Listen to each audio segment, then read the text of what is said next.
Hey,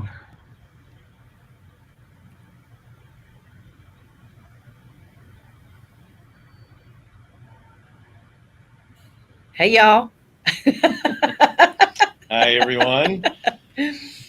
Good day. It's another Thursday. That's right, at Carolina Capital Management here in the beautiful city of downtown Rock Hill, South Carolina. Woo!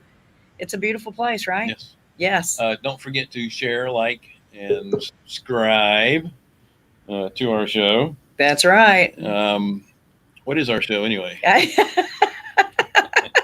Our show is education for the benefit of you. That's really what we're trying to do, is share the information that we learn from all these great masterminds we get to attend and that kind of thing. And we're really excited about what's happening since things have opened back up from the coronavirus.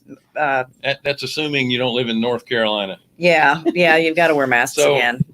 So the governor of North Carolina has decided to extend phase 2 for another 3 weeks. That's right. That means gyms and bowling alleys are going to all go broke. Yeah, that's for sure. And it's sad, but let's talk about the positive side. Positive side is real estate is as hot as it can be. Bill's a Debbie Downer, if you don't know that.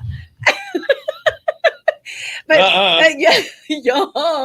So the things are just looking great in the real estate end. Houses are flying off the market, which we're really, really thrilled to see, especially in the affordable housing arena. And people are finding deals there. It's just moving right along. And that's not only on the investor side, but also on the retail side. Things seem to really be picking up, and we're very, very excited about that. And really, rates for the consumer aren't going up anytime soon. Right. I mean, there's going to be a little fluctuation, but and we're starting to see the long-term loans are starting to come back a little bit too. Now, that would be the investor long-term loans. Yeah. If you're financing anything in your own name, I don't want to get closer. We're going to have to, because we're going to have 3 pictures up. Come on, love me, brother. No, you're not. Jonathan's not coming. No, we've got 2 Lachances that are coming up. I know, but they'll be able to see us. Okay. Not that I don't like you. I'm in that vulnerable age. Yeah.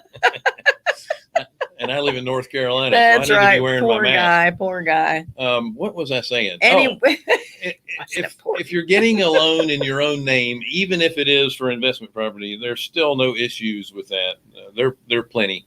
If you are a real estate investor who is doing buy and hold properties, it's still difficult to get long-term. It's getting financing. easier though. Getting easier, and that's what I was referring to. Yeah. Those loans are getting easier. They're not pretty.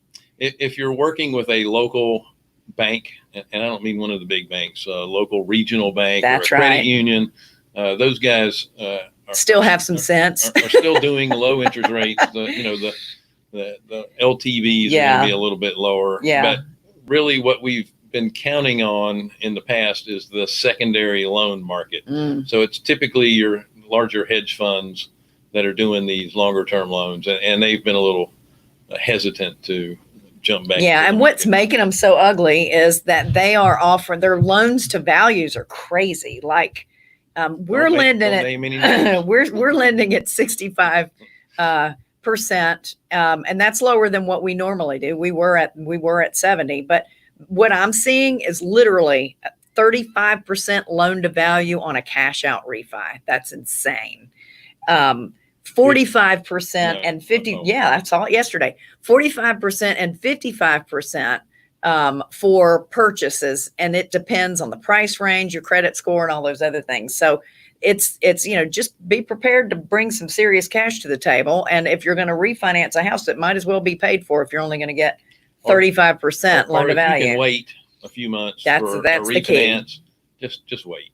They'll come back. They're looking to see where this goes. Yeah. You have a lot of municipalities, states that won't allow you to evict anybody after 6 months. And in California, they were doing 6 months, and then it was an automatic extension for another 6 months.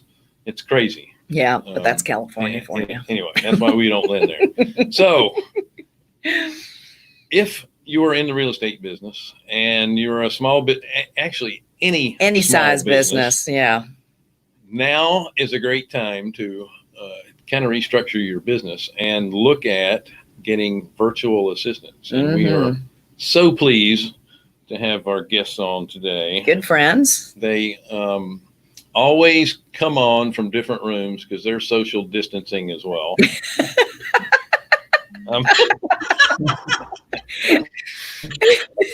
And I have to tell this story. Oh, you knew he was going to, Beth. Just get ready for it. Of course he is. It was so funny.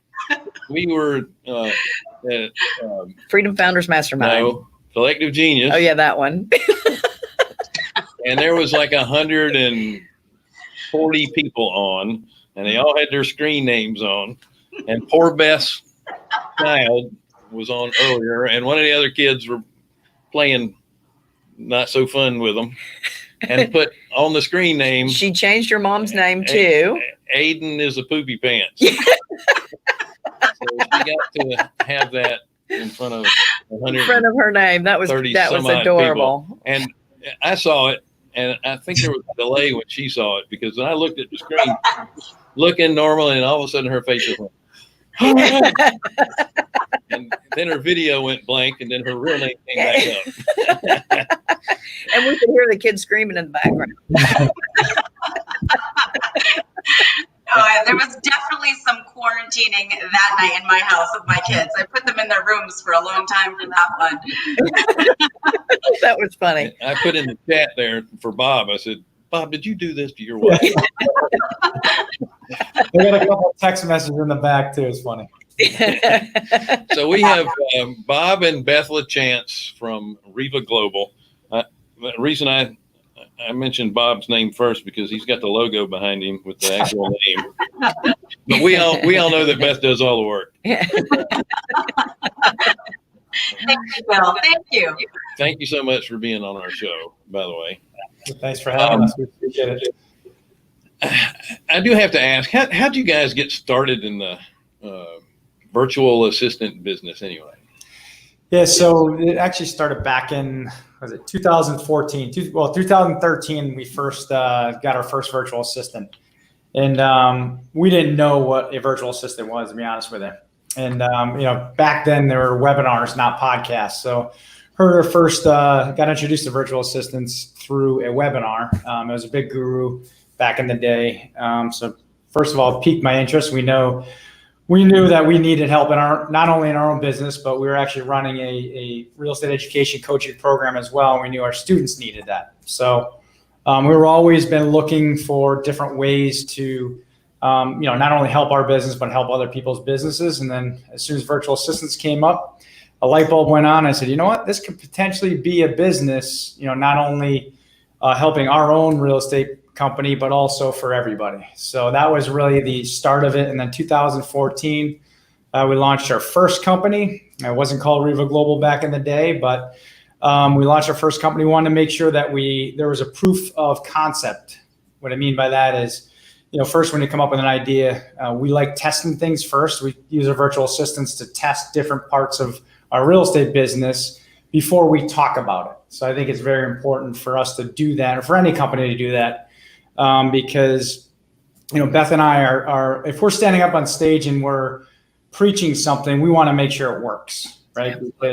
And I think long-term for any business, over time, you will be found out if you aren't transparent and you don't test what you're selling. And that's just something Beth and I have always been, have always done from day one, and we're proud of that. And then, so anyway, 2 years, we tested it for 2 years, proof of concept, it worked.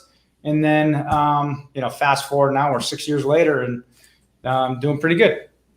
Are you still doing real estate stuff? We are. Yeah, we got a couple flips going on. Just my real estate business partner, just came in with a check, which is pretty good. And he showed Beth. Beth was all happy because we're building up our single family buy and hold. It's kind of funny. You guys were just talking about that, and Beth and I were messaging each other. The local bank, we do have a local bank here that is in 3 to 4% on single family buy and holds. I'm like, yep. I was just messaging her back and forth saying, we got to get an appointment with one of our local banks. Yeah, that makes all the difference in the world. So Yeah, Go now ahead. that you have that check, Beth can afford her own screen name. That's Right. right. That's good. I'm sorry, I didn't mean to interrupt you. Yeah, that's awesome. So when you were just a real estate person and you're testing out your first VA, Yep. so what did you use that person for? What were your needs and what were they able to fill? Yeah, our main needs at that time were building a contractor list, because we all know in real estate contractors come and go. We also used them to build a buyer's list. So those main things, they were scrubbing on LinkedIn, they were scrubbing on Google, they were calling them, vetting them, making sure that they were buying. Just like what we're doing now. We had to, obviously through this whole COVID Corona thing, we had our VAs do the same exact thing. We started from scratch because a lot of the old buyers were gone, just like lenders, right? So we did the same thing, rinse and repeat. We continue to do that through Facebook today. We're posting ads that said, hey, who's buying today? And then they drive into a Google Doc, or they fill out a Google form, they go into a Google Doc, and then our VAs actually outbound dial and call them to vet them to make sure they're still buying. Awesome. So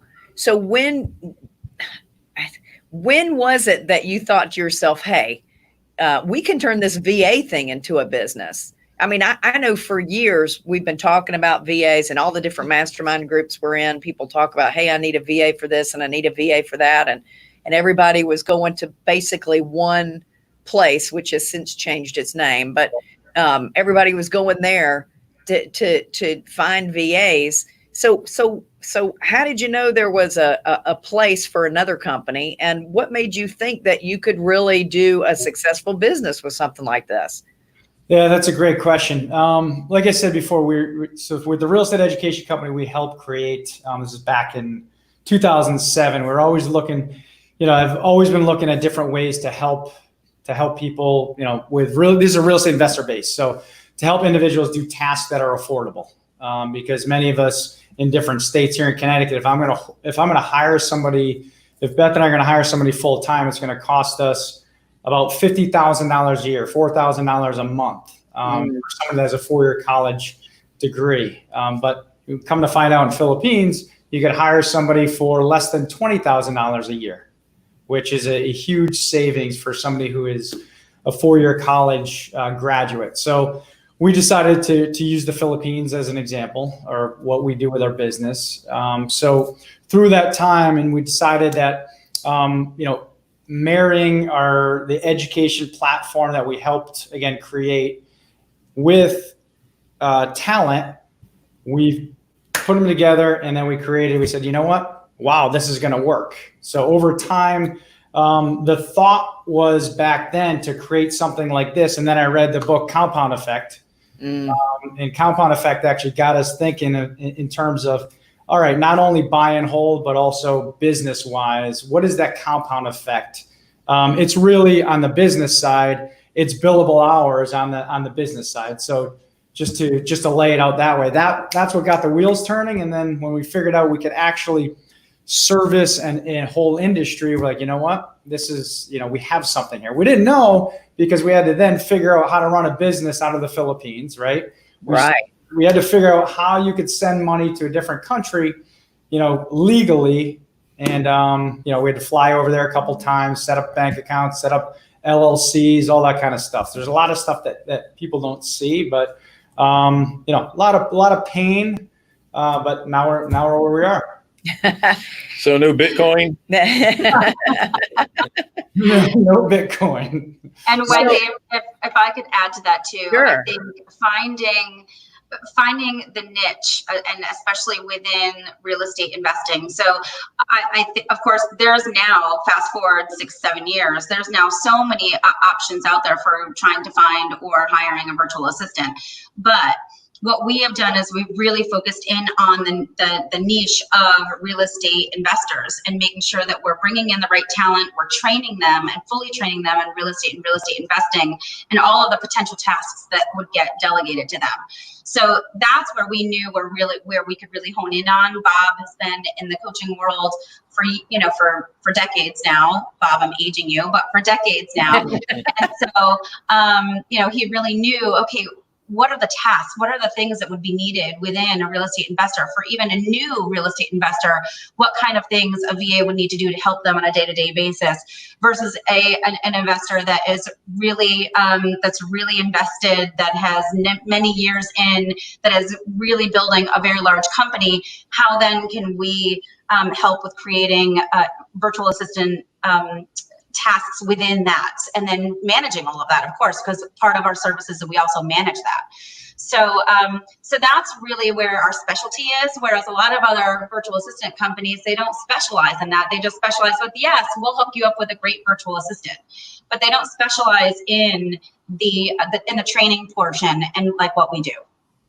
Awesome. So I'm interested in seeing what that looks like. I'm an investor, and I'm coming to you and saying, hey, I need help in these different areas. So how do you take it from there? What do you do? Before you answer that question, those of you in the audience can also ask questions by using the chat to the right. That's right. Go ahead. Sorry. That's right. Please chat questions. For sure. Yeah, I can take this one. So what we do is we can typically, someone will come to us with knowing what their pain points are. So they already know where they need the help. Many investors are so overwhelmed, and we help them kind of narrow it down to a list of tasks that we can immediately take off of their plate to put onto a virtual assistant and onto a trained virtual assistant with those tasks. So that's where we start. So that conversation begins with, where are your pain points? What are the things that are the tasks that are done over and over and over again that you shouldn't be spending your time doing? You should be spending your time building your business. Bob always uses the term, which I love, the saying of, if you're doing $10 tasks, you have a $10 bank account. Mm-hmm. So all of those tasks and those redundant things that are absolutely they're necessary as a part of your business, but they're not necessary for you to do. They can be delegated to a virtual assistant. So that's where we come in. So we narrow that down to what those pain points are, and then from there we bring our client through our onboarding process. So so that's how we also have clients that come to us that are like, I'm just so overwhelmed, I don't even know where to begin. And so of course we start with the pain points, but then we also have a 100+ task list that we'll send them, that will help them. It's like a worksheet. They can kind of check off things that they know. Yes, I need this. Yes, I need that. And it helps us then help prioritize what tasks can get immediately delegated to a VA. Yeah, and Beth, I could add to that too. We typically break it down into income producing tasks and non-income producing tasks.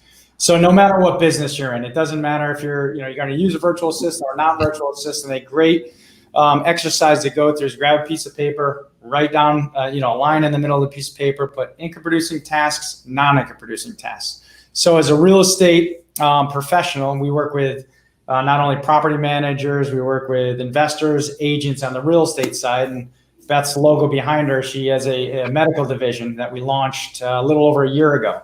Wow. Yep. So that's why the logos are different. I just want to make sure I say that because my logo is a little different than hers. Right? So just going along the lines with the example there, I would definitely recommend everybody does that. And what you'll find are all the non-income producing tasks. So if I'm a real estate investor, a lot of the tasks would be building a buyer's list. That does not put any money in my pocket because I'm sitting there not building my business. Scraping leads online, posting the Craigslist, posting the Facebook, scraping leads from Zillow. So on the lead generation side, then once you have all of those leads, for me as an investor, it doesn't benefit me to pick up the phone and just hammer the phone. I'd rather have a virtual assistant do that. It doesn't benefit me to text message after you get all of those prospects, if you will, skip trace to get a proper phone number for those particular prospects. Once you put them to a text message platform, it doesn't do me as the business owner any good text messaging potential clients back and forth. We have our virtual assistants do that to gauge seller motivation. Then when they deem it hot, they give it over to us. So that's just a couple examples of some of the time consuming things that you could get off of your plate that you'll notice that's on that list. Those are non-income producing tasks. Income producing tasks are, jumping on podcasts, promoting, going to masterminds, like we're all part of the same one, right? I know this virtual one, the beauty of the last mastermind call where I was a 2-day mastermind, and Beth and I did not have to worry about lead generation at all and making sure our marketing was going out because our virtual assistants took care of that. So that's a good example of things that you could just outsource to a virtual assistant. Yeah, I think the key word that you guys have used over and over again is trained virtual assistant. Yeah. That's the key. We've dabbled in the virtual assistant world and failed both times because we didn't go through a company like yours, and we did a really poor job of training them, letting them know what it is that we needed. So what do you do that's different? Yeah. And some of the things that we do, and that's a great point. And I actually just got off a call right before we jumped onto this one with that same exact challenge there. We put our virtual assistants through a month-long training. But one of the things that I did want to highlight, I use this example all the time. It's the 80-20 rule, right? Let's say we're all investors. We all learn off the same platform, right? The same education platform.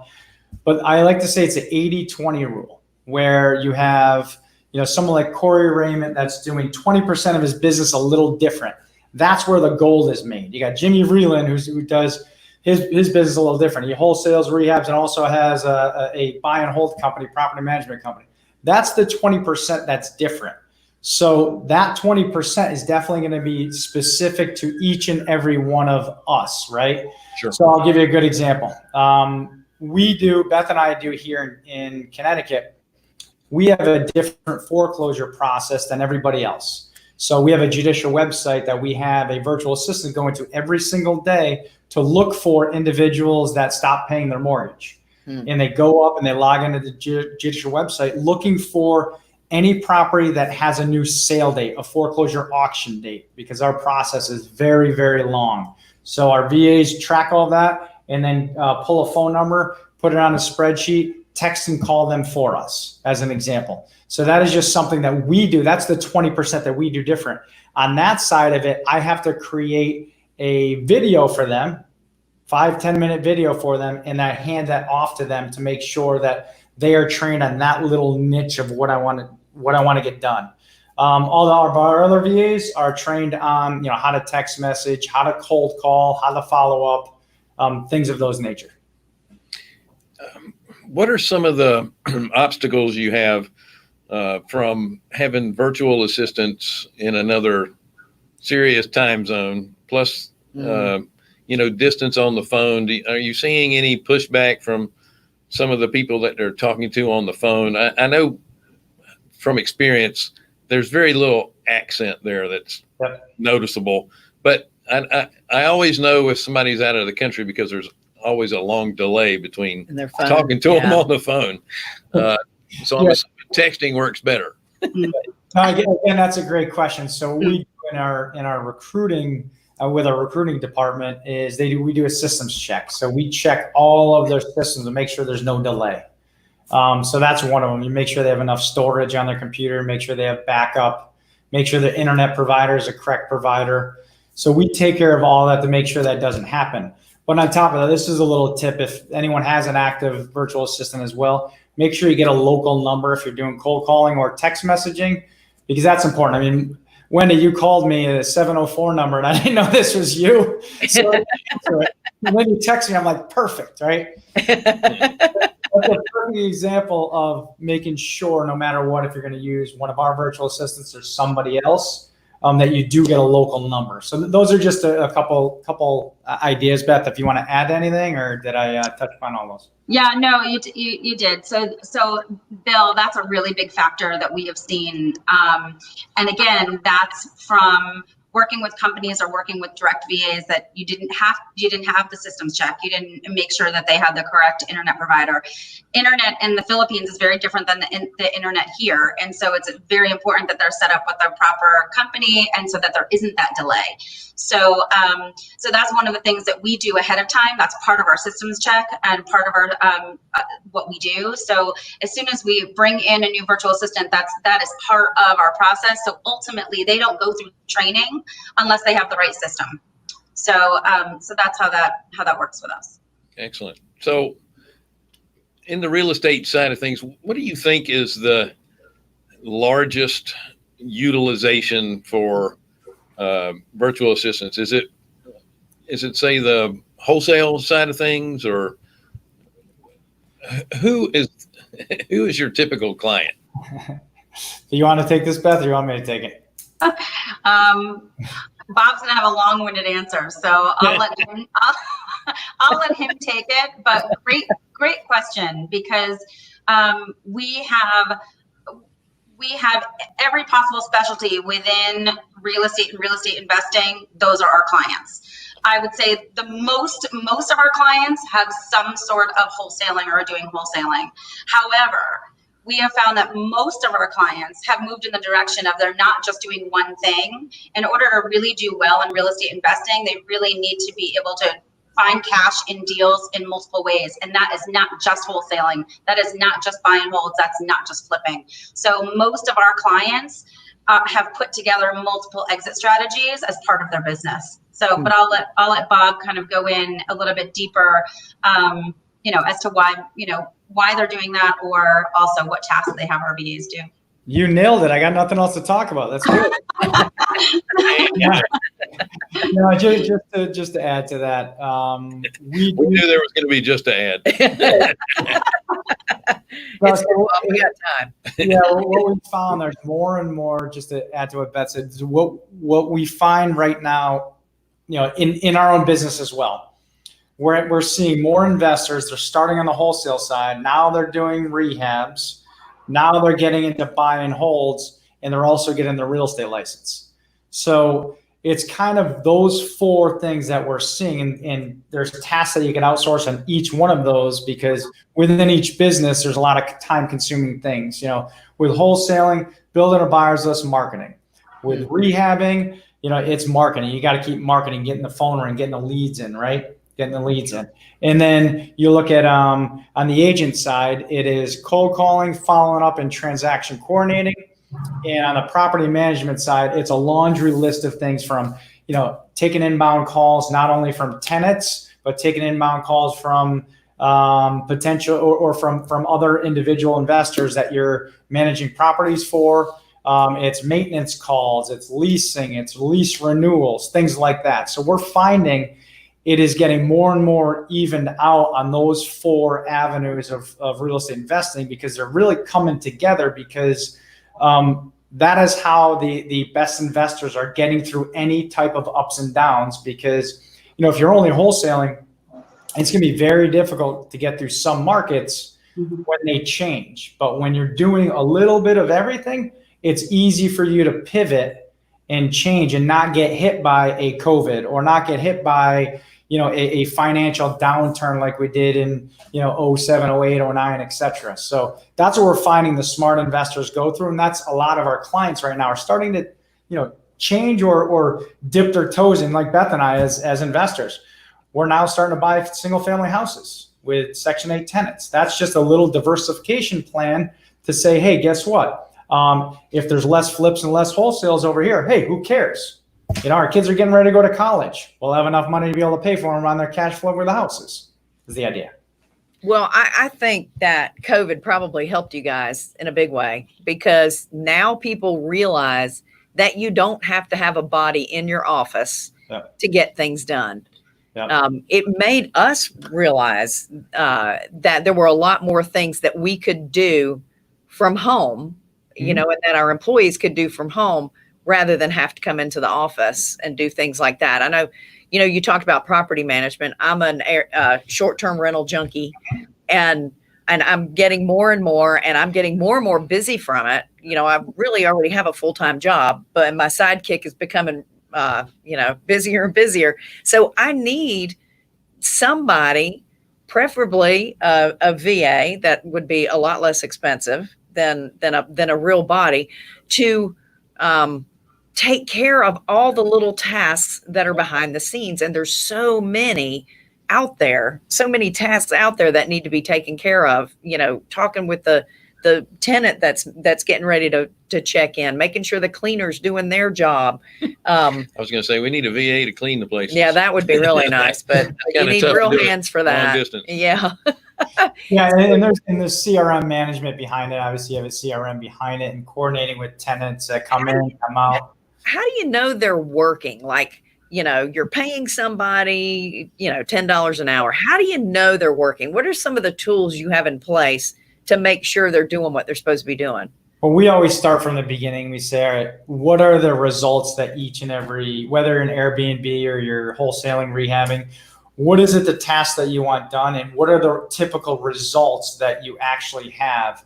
And throughout the day, we're messaging back and forth with our VAs. We have either it's our CRM. So for us, we use two different CRMs. We have RealFlow, and we also use a Podio-based platform, which is one of our new members is part of REI Evolution. So we use that, and our VAs inside our CRM all day long. Outbound dialing as an example, right? And they send an end-of-day report every single day to see what tasks were expected and what they got done. So we track the numbers in reference to that. But that's a great question. Beth, did you want to add anything to that? Yeah, sure. So productivity is always a really big factor, right? So, we always want to look at that, especially when you have someone who's not in your office, they're in their own home virtual office, right? So there's a few different ways and Bob touched upon the end of day report. The end of day report is really the proof of the pudding, right? You can see how many outbound dials were made, how many new appointments were then added into your calendar or your acquisitions manager's calendar, so on and so forth. So all of that is, you can see when someone is really being productive and when they're not. If there is ever a productivity issue that is immediately brought up, we have a client service manager in our real estate division. We have client service managers, it's their role to oversee the VAs that are assigned to our clients. So they're also touching base with the VAs to make sure that they're doing their roles, they're hitting the client's expectations. And so that person is a real important person to the success of that partnership between the VA and the client. So we set those expectations. So Wendy, if you started with us and you needed to hire a virtual assistant, we would immediately set you up with our client services manager to find out what are your expectations? What is the productivity level that you're expecting to see? So then therefore that client service manager is keeping an eye on that VA every day to make sure they're hitting those expectations. So beyond that, of course, there's additional tools that you can add. If it's outbound dialing, for example, you can look within your outbound dialing system and it tells you how many minutes the VA was actually actively dialing, how many calls were made, so on and so forth. There's also other tools that you can download onto their computer to be able to do screenshots here and there to make sure that they're actively working. So, but productivity, if you have the correct end of day report set up, you will see that your VA is really working and working at the level you're expecting. Right. I know. In our office, our whole attitude is, we don't really care how long you're working, as long as your work is done. As long as we're getting accomplished what we're looking for. Sure. That's what's really, really important for us. So say I just needed somebody part-time, 5 hours a week or just 5 hours a day. Stole my question. Oh, I'm sorry. Or you can ask it. That's Go ahead. Right. I won't do it anymore. It's already been spoiled. But yeah, do you have a maximum or minimum that you would have somebody doing tasks for someone for a smaller business, perhaps? Right. Great question. So we here at REVA Global, we do not have project-based. So for example, if you said, I just need somebody to do my social media 2 hours a week, we don't have those positions available. Our commitment to our VAs is to get them full-time work. So that's how we're able to bring in really highly talented people and we keep them. Our retention is very high here because we offer good pay. We also offer a fantastic benefits package that includes things like health insurance for themselves and a dependent, fully funded by us. They don't pay copays. They don't pay deductibles. They don't pay into the health insurance, as well as a robust benefits package that has a lot of other things. So that's also part of making sure when you're hiring a VA, if you're going with a company, make sure that they've got a really great retention rate and their VAs stay long term, because you're investing in the time with your VA and you want them to stay. So our commitment to our VAs is full-time work. So we offer part-time, 20 hours a week with one client, and then we give them the opportunity to get hired by an additional client for the other 20 hours a week to give them full-time work. If you wanted to have a full-time VA, then that one VA would be working directly and only for you, and their 40 hours a week plus, if you wanted them to add an additional hours on top of that, would only be delegated and working towards you and your business. So that's how we do that. We do have some full-time plus VAs, meaning we have some VAs that want to work overtime. And so for clients like yourselves, if you had a VA of ours and you said, you know what, but I also just need X, Y, and Z, but it might only be for a short project. Like I need some, we built a new CRM. So all the stuff from the old CRM needs to go into the new one. Can we hire somebody? Absolutely. You're a client of ours. We will get you a project-based VA for something like that. So that's how we work internally here. And that's how we're able to get some really good talent and they stay long-term. Well, that makes sense. I know you guys act like a family. I've seen pictures of your employees at Christmas, and when you guys go to visit, it really is. It's cool. Really cool. Yeah, it's one of the things we're really most proud of is even though everyone that works for us is across the other side of the world. I mean, we're with them virtually constantly. I mean, every day, all day, we're interacting with them through the screen, right? But when we do get together, it is like a big giant family function. We also do outreach in the communities in the Philippines as well. So we have something called our Helping Hands Foundation, which is we pick a charity in the Philippines that we feel strongly or great about. Typically, it's something around children, and we donate funds and also our time and energy into some sort of corporate or some event around that. So, for example, our last one that we did, Helping Hands project we did was at Home for the Angels, which is in the Philippines in Manila. It is a home for abandoned babies. So babies the age from 3 weeks up to 3 weeks up to 3 years old.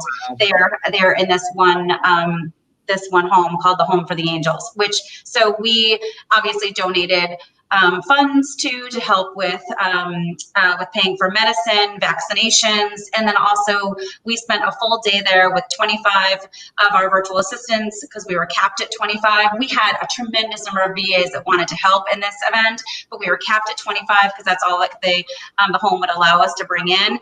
And we would spend hours just playing and holding all these children. It was just so great. So that's something we also feel really proud of, that we can participate and have our virtual assistants participate in something, to help the greater good. So yeah, it's always really fun when we all get together. That is awesome. Yeah, that is great. We're getting kind of close on time. I did want to mention something about your medical side of things. Yeah, let's hear about that. Right now with I'm seeing really great things, especially on the dental side, if you can get in there, because I'm seeing after they're allowed to get back to work, they're not going to have as many clients or patients. The dentist is going to have to do a lot more of the work themselves. Yeah, and more lead generation. And this is going to be very helpful for them to have more VAs, right? Mm-hmm. Yeah. So that's what I'm seeing going forward. What about you? Yeah, no, absolutely. COVID has been an eye-opener for medical practices and hospital settings across the country. Mm-hmm. What they didn't think that they could do telehealth. They didn't think that they could do things virtually, and now they've been forced to. So this has really been a phenomenal opportunity for REVA Global Medical, because those hard to reach doctors that were like, no, that now I have their total buy-in. They are really excited about this. It's possible. We can do all their insurance verifications. We can do their new patient intakes. We can do anything in terms of the management of the patient virtually. Wow. So it has it has really taken off. It has gone really well for us in this last year and a half. And we've had to curb our marketing because I like slow and steady. I don't like to be slammed, because I also want to make sure that every client, every new medical practice gets our full attention to get up and running, to make sure that things go well. Obviously with HIPAA and making sure that, all health information is fully protected. So we make sure that we fully understand the concept of the medical practice and how we're going to be utilized in that practice. We come up and design all of the training. So in the event that they want to continue to add on, which every single client that we have brought on so far has started with one virtual assistant and have expanded to 2, 3, Wow. 4. So I have seen, I mean, it has really expanded within each medical practice in an incredible way. So it's an exciting thing. But like I said, we had to curb our marketing because, again, we want to make sure that we can pay the attention that we need to every new client that's brought on, new medical practice, that we are fully engaged. So, but it's an exciting time for us, for sure. Wow. Well, one of the things, I didn't want to make it sound like they're not going to make as much money and things are gloomy with the video, because it actually is an opportunity to combine video with follow-up visits. For example, if you're a dentist and you've put an appliance in, you always have to have a follow-up visit. Well, you can easily schedule a video for them to look at this, as long as they have the proper lighting and know how to work it. And then that means you don't have to have an assistant or a hygienist and a chair being filled when somebody else on the money-making side can be in that chair. Same thing with medical professionals. There's things that you can do tele-wise that still frees up the doctor and the chair or the bed that they normally wouldn't have that follow-up visit in, right? Yeah. Correct. So schedule more money-making visits instead of follow-ups. Right. Absolutely. And you would be able to utilize a virtual assistant, be able to manage all of that. Plus, there will always have to be, at some point, an in-person visit with the physician. So if that's the case, the medical assistant and or front desk person, now the way they're having to work these medical practices is all the patients aren't all coming in and sitting in the waiting room anymore. They're out in their car waiting to be called in. Mm-hmm. So utilizing a VA to be able to manage the patients coming and going, any paperwork that they need to have before they come, all of that stuff can be managed by a VA, so that the front office staff and or medical assistant can really just focus on the patient care and making sure that they're properly bringing the patient into the room and then escorting them out. All the while, all the rest of it is being handled by a VA. So, and we have been utilized in that fashion immediately with some of our medical practices, because just the front desk of a medical practice is always extremely busy. Mm-hmm. Now, on top of that, they're expected to walk out to the patient's car, give them any paperwork, take their temperature before they're allowed to walk in. So that's taking them out of their chair and out of their desk while there's still incoming calls coming in and triaging that needs to be happening. So that's where a virtual assistant, they're not going to take up a chair. They're not going to take up any space in the practice. They're not going to be another risk as another person in the office with presentation of COVID. So they're able to manage the patients as they get into the parking lot. They're making a phone call to the VA. The VA is notifying the office. They're sending any paperwork that needs to be done through email or through text message, so that they can quickly put in the information they need, and then the patient's allowed to enter the building. So there's different ways to be able to utilize virtual assistants, especially right now, but most definitely long term. It's amazing. It's just amazing. And I think that a lot of people don't realize how easy it is to put a VA in place of so many tasks that we're doing. And in our show that we're going to have at 1:05 or 1:10, we'll just say a little after 1 o'clock. We're going to have some companies that are actually using your VAs. We're going to have some people talking about how they use them and what they use them for, how they're trained, how they're working out. And I think that's going to be a really good thing for a lot of people to hear. How can people get in touch with you? What's the best way for them to reach you? Go ahead, Bob. Sure. You can check us out on our website, which is revaglobal.com, which you can email me direct as well. Email myself or Beth. My email address is bob@revaglobal.com. Beth is beth@revaglobal.com. We also have a podcast on Friday mornings called Friday Coffee Break, 10 a.m. We have a fun time answering. It's just open Q&A questions. Myself, Pat Precourt and Amy Ransdell. We do that as a call. So it's another way to get to know us as a company. Awesome. And how can we get on that and hear that? Just go onto Facebook and it's Friday Coffee Break Unfiltered. Okay. Awesome. Excellent. So you guys can do that right after Wendy's Sunriser meeting every Friday. That's right. Mine's at 7:30. Oh, Very nice. And that's the MedVA website. MedVA is REVAGlobalMD.com. Oh, so wow. go to REVAGlobalMD.com. Okay. excellent. All right. So if anyone has any questions about what Carolina Capital Management does, we are CarolinaHardMoney.com. If you're a borrower looking to borrow, hit the borrower tab. That's easy. Yeah. If you're an Should be. investor looking to get passive income through real estate without the worries of ownership, That's right. hit the investor tab. That's right. Tell all your friends. Guys, thank you so much. Those of you that are joining us as an audience, we'll be back on. A little after 1 A little bit on a after different 1. link, right? Isn't That's it a right. different link? And you guys are going to join us as well. Yeah. We'll have you back. All right. Awesome. Just 2 minutes. That was awesome.